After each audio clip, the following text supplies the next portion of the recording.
Hi hello welcome to AK delight. ಎಲ್ಲರಿಗೂ ನಮಸ್ಕಾರ. ನಾನು ನಿಮ್ಮ ಅಕ್ಷತಾ. ಇವತ್ತು ನಾನು ರುಚಿಕರವಾದಂತಹ ಪನ್ನೀರ್ ಮಟರ್ ಮಸಾಲ ರೆಸಿಪಿಯನ್ನು ನಿಮ್ಮ ಮುಂದೆ ತಂದಿದ್ದೇನೆ. ಬನ್ನಿ ಹಾಗಿದ್ರೆ ಈ ರುಚಿಕರವಾದಂತಹ ಪನ್ನೀರ್ ಮಟರ್ ಮಸಾಲವನ್ನು ಯಾವ ರೀತಿ ಮಾಡೋದು ಅಂತ ನೋಡುವ. ಅದಕ್ಕೂ ಮೊದಲು ಯಾರೆಲ್ಲ ನಮ್ಮ ಚಾನೆಲ್ಗೆ ಸಬ್ಸ್ಕ್ರೈಬ್ ಮಾಡಲಿಲ್ಲವೋ ಸಬ್ಸ್ಕ್ರೈಬ್ ಮಾಡಿ, ಹಾಗೆ ವಿಡಿಯೋನ ಫುಲ್ ನೋಡಿ ಸಪೋರ್ಟ್ ಮಾಡಿ. ಚಪಾತಿ, ರೋಟಿ ಹಾಗೆ ದೋಸೆ ಯಾವುದಕ್ಕೆ ಬೇಕಿದ್ದರೂ ಇದನ್ನು ಸೈಡ್ ಡಿಶ್ ಆಗಿ ಉಪಯೋಗ ಮಾಡಿಕೊಳ್ಳಬಹುದು. ತುಂಬಾ ರುಚಿಯಾಗಿರ್ತದೆ, ಹಾಗೆ ತುಂಬಾ ಸುಲಭವಾಗಿ ತುಂಬ ಬೇಗ ಮಾಡಿಕೊಳ್ಬಹುದು. ಬನ್ನಿ ಹಾಗಿದ್ರೆ ಈ ರುಚಿಕರವಾದಂತಹ ಮಸಾಲ ಗ್ರೇವಿಯನ್ನು ಯಾವ ರೀತಿ ಮಾಡೋದು ಅಂತ ನೋಡುವ. ಈ ಗ್ರೇವಿ ಮಾಡಲಿಕ್ಕೆ ನಾನಿಲ್ಲಿ ನೋಡಿ ಈ ಕಪ್ಪಲ್ಲಿ ಸಾಧಾರಣ 1.5 ಕಪ್ ಆಗುವಷ್ಟು ಹಸಿರು ಬಟಾಣಿಯನ್ನು 4 ಗಂಟೆ ಹೊತ್ತು ನೀರಲ್ಲಿ ನೆನೆ ಹಾಕಿ ಚೆನ್ನಾಗಿ ತೊಳೆದು ತಗೊಂಡಿದ್ದೇನೆ.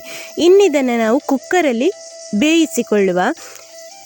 ನಾವು ನೆನೆ ಹಾಕಿದಂತಹ ಬಟಾಣಿ ಕಾಳನ್ನು ಕುಕ್ಕರಿಗೆ ಹಾಕಿ 4 ಕಪ್ ಆಗುವಷ್ಟು ನೀರನ್ನು ಹಾಕಿಕೊಂಡು ಸ್ವಲ್ಪ ರುಚಿಗೆ ತಕ್ಕಷ್ಟು ಉಪ್ಪು ಹಾಕಿ ಅರ್ಧ ಚಮಚ ಆಗುವಷ್ಟು ಉಪ್ಪನ್ನು ಹಾಕಿಕೊಂಡು ನಾನಿದನ್ನು 2 ವಿಷಲ್ ಕೂಗಿಸಿಕೊಳ್ತಾ ಇದ್ದೇನೆ.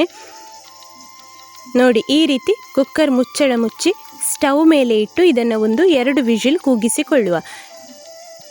ಬಟಾಣಿ ಕಾಳು ಬೇಯುವಾಗ ನಾವು ಮಸಾಲೆಯನ್ನು ರೆಡಿ ಮಾಡಿಕೊಳ್ಳುವ. ಮಸಾಲೆ ರೆಡಿ ಮಾಡಲಿಕ್ಕೆ ನಾನಿಲ್ಲಿ ನೋಡಿ ಮಿಕ್ಸಿ ಜಾರ್ ತಗೊಂಡು ಇದಕ್ಕೆ ಇನ್ನು ನೋಡಿ 1 ಕಪ್ ಆಗುವಷ್ಟು ಸಾಧಾರಣ ಅರ್ಧ ಕಡಿಯಾಗುವಷ್ಟು ತುರಿದಂತಹ ಕಾಯಿಯನ್ನು ಮಿಕ್ಸಿ ಜಾರಿಗೆ ಹಾಕಿಕೊಳ್ತಾ ಇದ್ದೇನೆ. ಇದು ಹಸಿ ಕಾಯಿ, ತುಂಬ ಒಣಗಿದ ಕಾಯಿಯನ್ನು ಈ ಗ್ರೇವಿ ಮಾಡಿಕೊಳ್ಳಿಕ್ಕೆ ಯೂಸ್ ಮಾಡಿಕೊಳ್ಬೇಡಿ.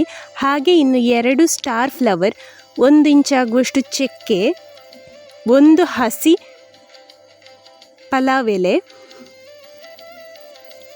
ಹಾಗೆ 15ರಿಂದ 20 ಆಗುವಷ್ಟು ಕಾಳು ಮೆಣಸು. ನಿಮಗೆ ಖಾರ ಕಮ್ಮಿ ಬೇಕು ಅಂತಾದರೆ ಸ್ವಲ್ಪ ಕಮ್ಮಿ ಹಾಕಿಕೊಳ್ಳಿ. ಹಾಗೆ 5ರಿಂದ 6 ಲವಂಗ, ಇನ್ನು 1 ಇಂಚ್ ಆಗುವಷ್ಟು ಶುಂಠಿ, ಹಸಿ ಶುಂಠಿ, ಹಾಗೆ 6 ಎಸಳು ಬೆಳ್ಳುಳ್ಳಿ, ಇನ್ನು ಕಟ್ ಮಾಡಿದಂತಹ 1 ಟೊಮ್ಯಾಟೊ, ಸಣ್ಣದಿದ್ದರೆ 2 ಟೊಮ್ಯಾಟೊ ಹಾಕಿಕೊಳ್ಬೋದು. ಹಾಗೆ 1 ಸಣ್ಣ ಮೀಡಿಯಮ್ ಸೈಜಿನ ಈರುಳ್ಳಿಯನ್ನು ಕಟ್ ಮಾಡಿ ಹಾಕಿಕೊಳ್ತಾ ಇದ್ದೇನೆ. ಇನ್ನಿದಕ್ಕೆ ಅರ್ಧ ಕಪ್ ಆಗುವಷ್ಟು ನೀರನ್ನು ಹಾಕಿಕೊಂಡು ನುಣ್ಣಗೆ ರುಬ್ಬಿಕೊಳ್ಬೇಕು. ಆದಷ್ಟು ನುಣ್ಣಗೆ ರುಬ್ಬಿಕೊಳ್ಳಿ. ನೋಡಿ, ಈ ರೀತಿ ನುಣ್ಣಗೆ ರುಬ್ಬಿಕೊಳ್ತಾ ಇದ್ದೇನೆ. ಇನ್ನು ನಾವು ಸ್ಟವ್ ಮೇಲೆ ಬಾಣಲೆ ಇಟ್ಟು ಅದಕ್ಕೆ 4 ಚಮಚ ಆಗುವಷ್ಟು ತುಪ್ಪ, ಹಸುವಿನ ತುಪ್ಪ ಇಲ್ಲದಿದ್ದರೆ ಎಣ್ಣೆ ಕೂಡ ಯೂಸ್ ಮಾಡಿಕೊಳ್ಬೋದು.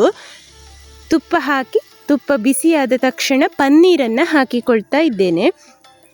ಇದು ಹೋಮ್ ಮೇಡ್ ಪನ್ನೀರ್. ಈ ಪನ್ನೀರನ್ನು ಯಾವ ರೀತಿ ಮಾಡೋದು ಅಂತ ಈಗಾಗಲೇ ನಾನು ನಿಮಗೆ ತೋರಿಸಿದ್ದೇನೆ. ನೋಡಿ, ಈ ರೀತಿ ಮೀಡಿಯಂ ಫ್ಲೇಮಲ್ಲಿ ಚೆನ್ನಾಗಿ ತುಪ್ಪದಲ್ಲಿ ಫ್ರೈ ಮಾಡಿಕೊಳ್ತಾ ಇದ್ದೇನೆ ಪನ್ನೀರು ಲೈಟ್ ಬ್ರೌನ್ ಕಲರಿಗೆ ಬರುವಲ್ಲಿವರೆಗೆ ಚೆನ್ನಾಗಿ ತುಪ್ಪದಲ್ಲಿ ಫ್ರೈ ಮಾಡಿ. ನೋಡಿ, ಇದೀಗ ಲೈಟಾಗಿ ಬ್ರೌನ್ ಕಲರಿಗೆ ಬಂತು. ಇದಿಷ್ಟಾದರೆ ಸಾಕು. ಇನ್ನಿದನ್ನು ಪ್ಲೇಟಲ್ಲಿ ಎತ್ತಿಟ್ಟುಕೊಳ್ತಾ ಇದ್ದೇನೆ. ಇನ್ನು ನಾವು ಇದೇ ಬಾಣಲೆಯಲ್ಲಿ ಗ್ರೇವಿಯನ್ನು ರೆಡಿ ಮಾಡಿಕೊಳ್ಳುವ. ನಾನಿಲ್ಲಿ ನೋಡಿ ಪುನಃ ಇದೇ ಬಾಣಲೆಗೆ 4 ಸ್ಪೂನ್ ಆಗುವಷ್ಟು ತೆಂಗಿನೆಣ್ಣೆಯನ್ನು ಹಾಕಿಕೊಳ್ತಾ ಇದ್ದೇನೆ. ನೀವು ಬೇಕಿದ್ದರೆ ತುಪ್ಪ ಕೂಡ ಯೂಸ್ ಮಾಡಿಕೊಳ್ಬೋದು. ಹಾಗೆ ಕಟ್ ಮಾಡಿದಂತಹ 2 ಮೀಡಿಯಮ್ ಸೈಜಿನ ಈರುಳ್ಳಿಯನ್ನು ಹಾಕಿ ನೋಡಿ, ಈ ರೀತಿ ಚೆನ್ನಾಗಿ ಮೀಡಿಯಮ್ ಫ್ಲೇಮಲ್ಲಿ ಫ್ರೈ ಮಾಡಿಕೊಳ್ಬೇಕು. ಈರುಳ್ಳಿ ಸ್ವಲ್ಪ ಕಲರ್ ಚೇಂಜ್ ಆಗುವಲ್ಲಿವರೆಗೆ ಈ ರೀತಿ ಮೀಡಿಯಮ್ ಫ್ಲೇಮಲ್ಲಿ ಚೆನ್ನಾಗಿ ಫ್ರೈ ಮಾಡಿ. ಸ್ನೇಹಿತರೆ, ಈ ಪನ್ನೀರ್ ಮಟರ್ ಮಸಾಲಕ್ಕೆ ಬೇಕಾದಂತಹ ಇಂಗ್ರೀಡಿಯೆಂಟ್ಸನ್ನು ಡಿಸ್ಕ್ರಿಪ್ಷನ್ ಬಾಕ್ಸಲ್ಲಿ ಕೊಟ್ಟಿರ್ತೇನೆ. ನೋಡಿ, ಇದೀಗ ಸಾಧಾರಣ ಸ್ವಲ್ಪ ಕಲರ್ ಚೇಂಜ್ ಆಗಿದೆ. ಇಷ್ಟ ಆದರೆ ಸಾಕು. ಇನ್ನಿದಕ್ಕೆ 2 ಸ್ಟಾರ್ ಫ್ಲವರ್ ಹಾಗೆ 1 ಹಸಿ ಪಲಾವ್ ಎಲೆಯನ್ನು ಯೂಸ್ ಮಾಡಿಕೊಳ್ತಾ ಇದ್ದೇನೆ. ಇನ್ನಿದಕ್ಕೆ 1 ಇಂಚ್ ಆಗುವಷ್ಟು ಚಕ್ಕೆಯನ್ನು ಹಾಕಿ ನೋಡಿ, ಈ ರೀತಿ ಚೆನ್ನಾಗಿ ಬಾಡಿಸಿಕೊಳ್ಬೇಕು. ನಿಮ್ಮಲ್ಲಿ ಹಸಿ ಪಲಾವ್ ಎಲೆ ಇದ್ದರೆ ನೀವು ಅದನ್ನೇ ಯೂಸ್ ಮಾಡಿಕೊಳ್ಳಿ, ಒಂದೊಳ್ಳೆ ಫ್ಲೇವರ್ ಕೊಡ್ತದೆ. ಇನ್ನಿದಕ್ಕೆ ಒಂದು ಅರ್ಧ ಚಮಚ ಆಗುವಷ್ಟು ಅರಶಿನ ಹುಡಿ ಹಾಕಿ ಒಂದ್ಸಲ ಚೆನ್ನಾಗಿ ಮಿಕ್ಸ್ ಮಾಡಿಕೊಳ್ಳಿ. ನೋಡಿ, ಈ ರೀತಿ ಚೆನ್ನಾಗಿ ಮಿಕ್ಸ್ ಮಾಡಿಕೊಂಡ್ರೆ ಆಯಿತು. ಇನ್ನಿದಕ್ಕೆ ನಾವು ರೆಡಿ ಮಾಡಿಟ್ಟುಕೊಂಡಂತಹ ರುಬ್ಬಿದಂತಹ ಮಸಾಲೆಯನ್ನು ಹಾಕಿಕೊಳ್ಳುವ. ಮಸಾಲೆಯನ್ನು ಹಾಕಿ ಚೆನ್ನಾಗಿ ಮಿಕ್ಸ್ ಮಾಡಿಕೊಳ್ಬೇಕು.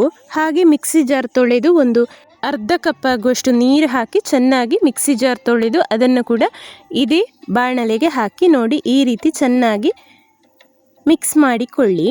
ಹಸಿ ವಾಸನೆ ಹೋಗುವಲ್ಲಿವರೆಗೆ ಇದು ಫ್ರೈ ಆಗಲಿ. ನೋಡಿ, ಈ ರೀತಿ ಚೆನ್ನಾಗಿ ಮಿಕ್ಸ್ ಮಾಡಿ ಇನ್ನಿದಕ್ಕೆ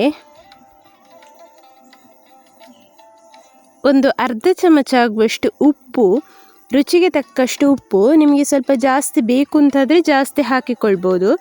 ಬಟಾಣಿ ಕಾಳಿಗೆ ಉಪ್ಪು ಹಾಕಿ ಬೇಯಿಸಿಕೊಂಡ ಕಾರಣ ಉಪ್ಪನ್ನು ನೋಡಿಕೊಂಡು ಹಾಕಿಕೊಳ್ಳಿ. ನೋಡಿ, ಇದನ್ನು ಒಂದ್ಸಲ ಈ ರೀತಿ ಚೆನ್ನಾಗಿ ಮಿಕ್ಸ್ ಮಾಡಿಕೊಂಡ್ರೆ ಸಾಕು. ಇನ್ನಿದಕ್ಕೆ ಒಂದು ಚಮಚ ಆಗುವಷ್ಟು ಬೆಲ್ಲದ ಹುಡಿಯನ್ನು ಆ್ಯಡ್ ಮಾಡಿಕೊಳ್ತಾ ಇದ್ದೇನೆ. ಬೆಲ್ಲದ ಹುಡಿ ಹಾಕಿ ಒಂದ್ಸಲ ಮಿಕ್ಸ್ ಮಾಡಿ 1-2 ನಿಮಿಷ ಆಗುವಷ್ಟು ಈ ರೀತಿ ಮುಚ್ಚಿಟ್ಟು ಬೇಯಿಸಿಕೊಳ್ಳಿ. ನೋಡಿ, ಇದು ಇಷ್ಟ ಆದರೆ ಸಾಕು. ಸೈಡಲ್ಲೆಲ್ಲ ಎಣ್ಣೆ ಬಿಟ್ಟುಕೊಳ್ಳಿಕ್ಕೆ ಸ್ಟಾರ್ಟ್ ಆಗ್ತದೆ. ಇಷ್ಟ ಆದಮೇಲೆ ನಾವು ಬೇಯಿಸಿದಂತಹ ಹಸಿರು ಬಟಾಣಿಯನ್ನು ಹಾಕಿ ಈ ರೀತಿ ಚೆನ್ನಾಗಿ ಮಿಕ್ಸ್ ಮಾಡಿಕೊಳ್ಳಿ. ಕನ್ಸಿಸ್ಟೆನ್ಸಿ ನೋಡಿಕೊಂಡು ನೀರು ಆ್ಯಡ್ ಮಾಡಿಕೊಳ್ಳಿ. ನಿಮಗೆ ಗಟ್ಟಿ ಬೇಕು ಅಂತಾದರೆ ಗಟ್ಟಿ ಇರಲಿ, ಸ್ವಲ್ಪ ತೆಳುವಾಗಿ ಬೇಕು ಅಂತಾದರೆ ಸ್ವಲ್ಪ ನೀರು ಆ್ಯಡ್ ಮಾಡಿಕೊಂಡು ಈ ರೀತಿ ಚೆನ್ನಾಗಿ ಮಿಕ್ಸ್ ಮಾಡಿಕೊಳ್ಳಿ. ನೋಡಿ, ಈ ರೀತಿ ಚೆನ್ನಾಗಿ ಮಿಕ್ಸ್ ಮಾಡಿ.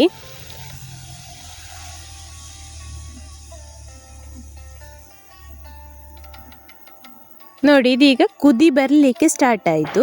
ಇನ್ನಿದಕ್ಕೆ ನಾವು ತುಪ್ಪದಲ್ಲಿ ಫ್ರೈ ಮಾಡಿಟ್ಟಂತಹ ಪನ್ನೀರನ್ನು ಹಾಕಿ ಮೇಲಿನಿಂದ ಒಂದು ಅರ್ಧ ಕಪ್ ಆಗುವಷ್ಟು ಬೆಣ್ಣೆಯನ್ನು ಹಾಕಿ ಈ ರೀತಿ ಒಂದ್ಸಲ ಮಿಕ್ಸ್ ಮಾಡಿಕೊಂಡ್ರೆ ರುಚಿಕರವಾದಂತಹ ಪನ್ನೀರ್ ಮಟರ್ ಮಸಾಲ ರೆಡಿ ಆಯಿತು. ನೋಡಿ, ಇದೀಗ ಒಂದು ಕುದಿ ಬಂದಿದೆ. ಇನ್ನಿದನ್ನು ಈ ರೀತಿ ಒಂದ್ಸಲ ಮಿಕ್ಸ್ ಮಾಡಿದರೆ ಸಾಕು. ಸ್ಟವ್ ಆಫ್ ಮಾಡಿ ಸರ್ವ್ ಮಾಡ್ಬೋದು.